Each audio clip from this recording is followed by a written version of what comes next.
Welcome to So Many Issues with Lucas. I'm Lucas. I'm so happy to see you guys here and not at Coachella, though I did just give you a little Lady Gaga moment. And I know most of my friends here are very high. Where's Steven? There he is. Hi, Steven. You seeing two of me? He always comes high to my show.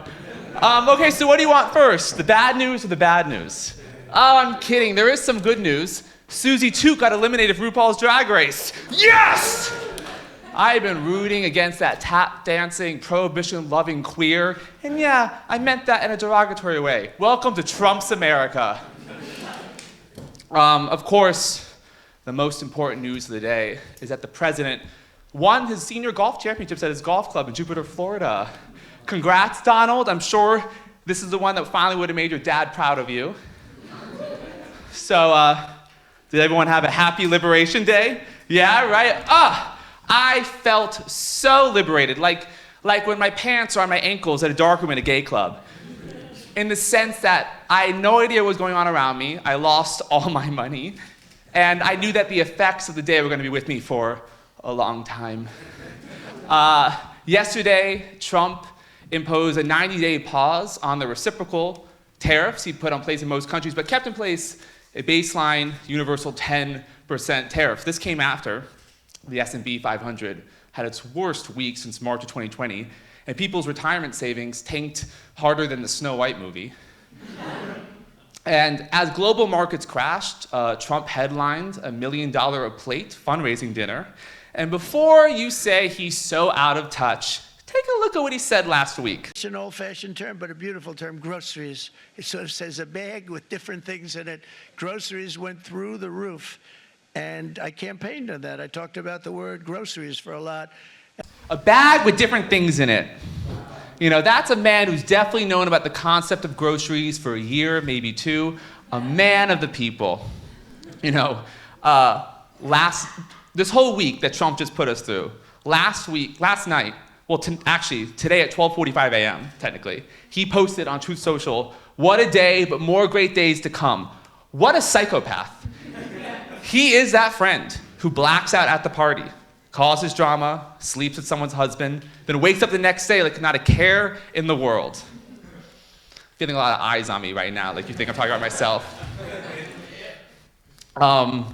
You know, apparently, this was all according to Trump's master plan. White House press secretary and the meanest girl at Bible camp, Caroline Leavitt, said that many in the media clearly missed the art of the deal.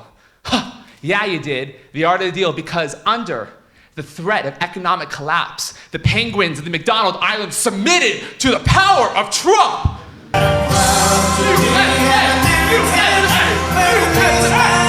USA! Trump! Woo! Those poor penguins. You know, many CEOs and business leaders were apparently surprised by Trump's tariffs and the chaos he brought on to the world.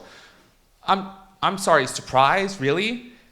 Is there another Donald Trump they voted for in 2024? Because the one who is president is a former reality TV star who declared bankruptcy 6 times and has been wanting to grab tariffs by the pussy since 1983. Okay? Are they also surprised that water was wet? Come on. You know, just to be clear, he put this pause in, but the average tariff rate is still like really high. And in fact, he increased tariffs on Chinese exports to 125%. And this tit-for-tat trade war with China is already taking casualties. The TikTok deal fell apart. Now you guys are paying attention. Silence. And actually, do you know the average American user of TikTok spent 108 minutes per day on the app from January to March? Yeah, but sure, you didn't have time to call your mother back. Okay, that's fine. Speaking of other national security risks, how about the greatest group chat fuck up of all time, right? The Signal chat. You know, we've got more information of actually who was accidentally included. Take a look. Oh my God, my PE teacher. Oh, Luann de Lesseps has really strong opinions on the Houthis, believe me. She makes it a whole section in her cabaret show, you should see it. Look. Obviously, sending classified material over Signal is not good, but it's not like they also used a private email, because that would just be so Oh, yeah. Nurse, Butter emails, butter emails, butter emails, butter emails, butter emails, butter emails, butter emails. I'm freaking out. I can't. Okay.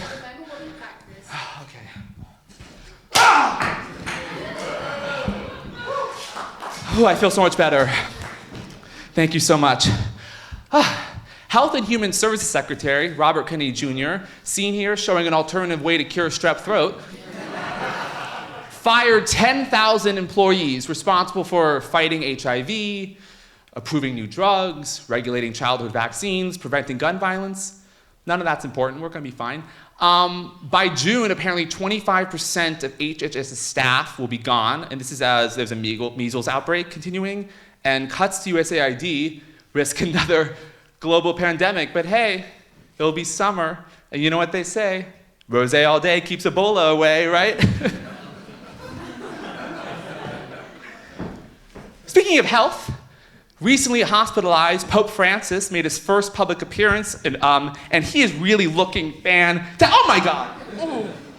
Frankie, you're looking great. You guys all saw Conclave, right? Things are getting heated in the Vatican right now, you know it.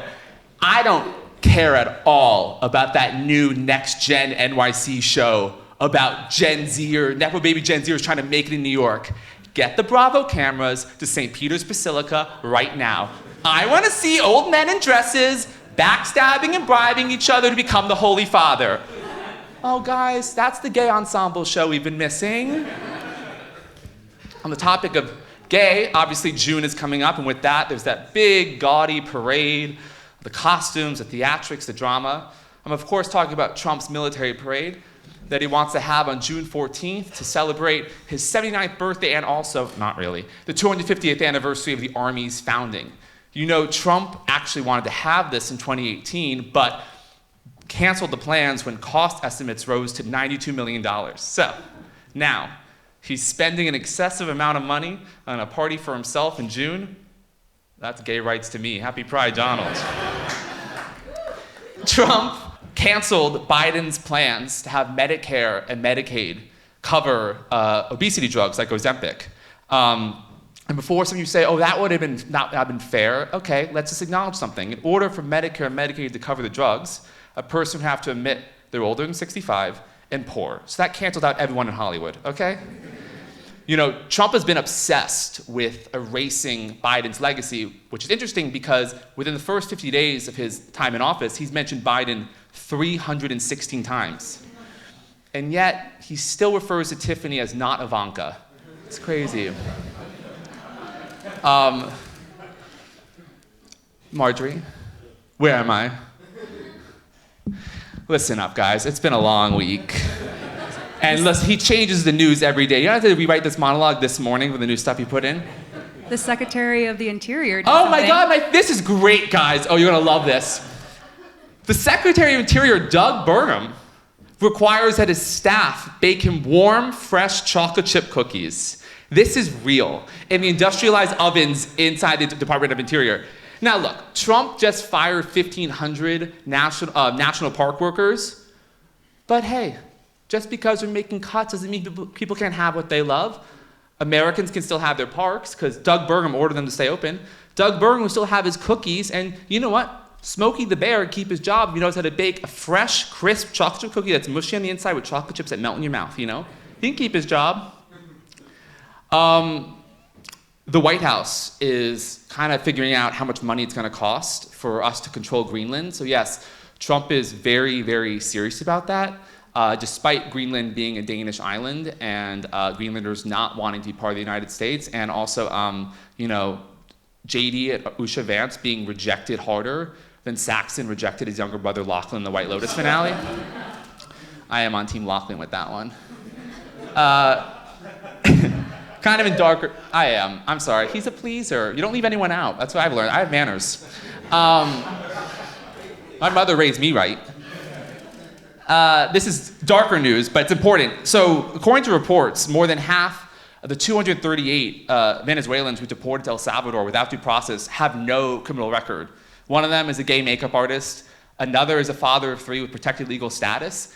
And who even, the Trump administration admitted that they made a mistake deporting him. Okay, a forgivable oopsie daisies is like spilling a drink or conveniently losing the bag, not kidnapping someone and putting them in a gulag. But with all this bad news, I still remain optimistic, and I focus on the good, and not just the good like Elon Musk spending $25 million only to lose the Wisconsin judicial race. Yes. And look, whoever said it's not okay to be happy about people suffering never saw Elon Musk try to bribe voters while wearing a cheese hat. He deserves to suffer. I'm optimistic because of the hundreds of thousands of people that came out last weekend to tell Trump and Musk, hands off our Social Security, our Medicare, our Medicaid, SNAP, trans people, reproductive rights, veterans, foreign aid, elections, paper straws. Actually, he's right about that one. Fuck paper straws. Museums, universities. Oh my God. We gotta narrow this down by the next protest. Federal workers, federal agencies, the Kennedy Center. Yeah, and the White House Rose Garden. Let me tell you something. Over my dead gay body, am I letting Trump pave over Jackie O's Rose Garden to make it look like Mar-a-Lago? Never. I don't know what's gonna happen in the next 80 days. The list is probably gonna grow and it's gonna feel overwhelming. But in that, instead of feeling despair, there are things we can do. There are actionable things. And one of them is getting involved in local politics and voting in your local election, which brings us to the show tonight.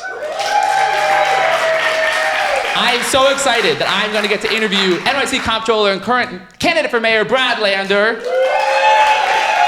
And later, she's been helping me break down the news on Instagram. If you follow Eliza Orthan, she's incredible. She's smart, she's brilliant. She can help break us down a couple breaking news headlines that literally just happened like 5 minutes ago. And back to the show is a show friend, favorite. He's one of the best stand-ups in New York, Alex English. But first, if you're at my Pride show last year, she actually won the read by dragging Marjorie Taylor Greene and Donald Trump. She ate them up, no crumbs, read them to filth. She's a stand-up and the co-host of Decadence podcast. Please welcome to the stage, Allison O'Connor.